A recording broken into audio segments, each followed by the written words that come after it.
Hi friends, welcome to Pebbles. நான் செய்ய போறது மட்டன் மசாலா. தேவையான பொருள் என்னங்கிறது பாத்தறலாம்.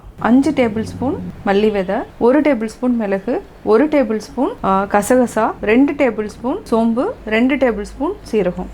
காஷ்மீரி மிளகாய் ஒரு 6 எடுத்துக்கலாம். 10 காஞ்ச மிளகாய், 2 பிரிஞ்சி இலை, 7 லவங்கம், 7 ஏலக்காய், பட்டை 3. இது வந்து கொஞ்சம் ஜாஸ்தியாக எடுத்திருக்கேன். ஒரு 4 பட்டை அளவுக்கு எடுத்திருக்கேன். இது எல்லாத்தையுமே நம்ம ட்ரை ரோஸ்ட் பண்ணிவிட்டு பொடி பண்ணிக்கிறது தான். ரொம்ப ஈஸியாக செய்யலாம். இப்போ எப்படி செய்கிறதுன்னு பார்க்கலாம்.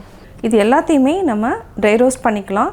இது வந்து என்னென்னா 150 கிராம்ஸ் அளவுக்கு தான் நான் எடுத்திருக்கேன். நீங்கள் தேவைன்னா ஒரு 1/4 கிலோ அளவுக்கு தேவைன்னா இந்த பொருளை வந்து நீங்கள் வந்து கூடவோ அதாவது குறைச்சோ நீங்கள் எடுத்துக்கலாம்.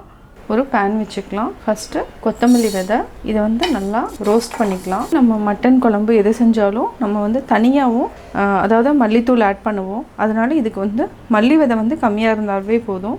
இது நல்லா வாசம் வர வரைக்கும் வறுத்துக்கலாம். கையோடு நம்ம வரமிளகாய் இதையும் ஆட் பண்ணிக்கலாம். காஷ்மீர் மிளகாய், பட்டை, ஏலக்காய், பிரிஞ்சி இலை, 7 லவங்கம். இதை நல்லா ரோஸ்ட் பண்ணிவிட்டு இதை தனியாக எடுத்து வச்சுக்கலாம். சீரகம், மிளகு, சோம்பு, கசகசா இது வந்து நம்ம லைட்டாக வறுத்தாவே போதும். ரொம்ப நேரம் தேவை இருக்காது.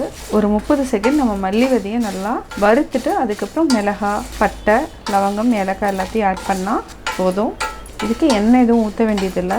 சிம்மில் வச்சுக்கோங்க, ஹை ஃப்ளேமில் வைக்க வேண்டாம். இது வந்து ஒரு 3 நிமிஷம் வந்து நல்லா ரோஸ்ட் பண்ணிக்கலாம்.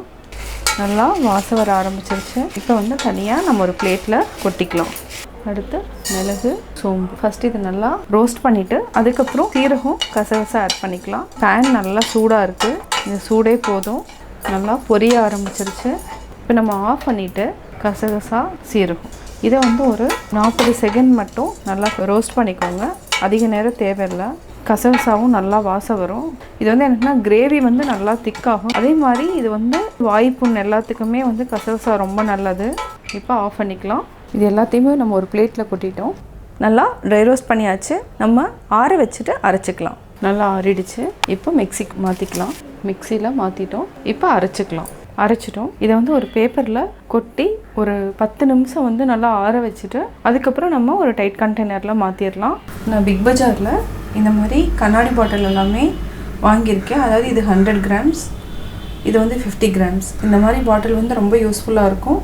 அதாவது கரம் மசாலா, மட்டன் மசாலா இதெல்லாமே நம்ம 100 கிராம்ஸ் அளவுக்கு தான் நம்ம அரைக்கிறோம். இதை வந்து அரைச்சிட்டிங்கன்னா ஒரு நல்லா டைட் கண்டெய்னரில் போட்டு வச்சுக்கலாம். இந்த மாதிரி பாட்டில் வந்து உங்களுக்கு ரொம்ப யூஸ்ஃபுல்லாக இருக்கும். இதை நல்லா வாஷ் பண்ணி ட்ரை பண்ணி வச்சுருக்கேன். இந்த மாதிரி போட்டு வச்சுக்கலாம். இது பார்க்குறதுக்கு எல்லாமே ஒரே கலரில் தான் இருக்கும். நம்ம இந்த மாதிரி பாட்டிலில் போட்டுட்டு மட்டன் மசாலான்னு எழுதி வச்சுக்கலாம்.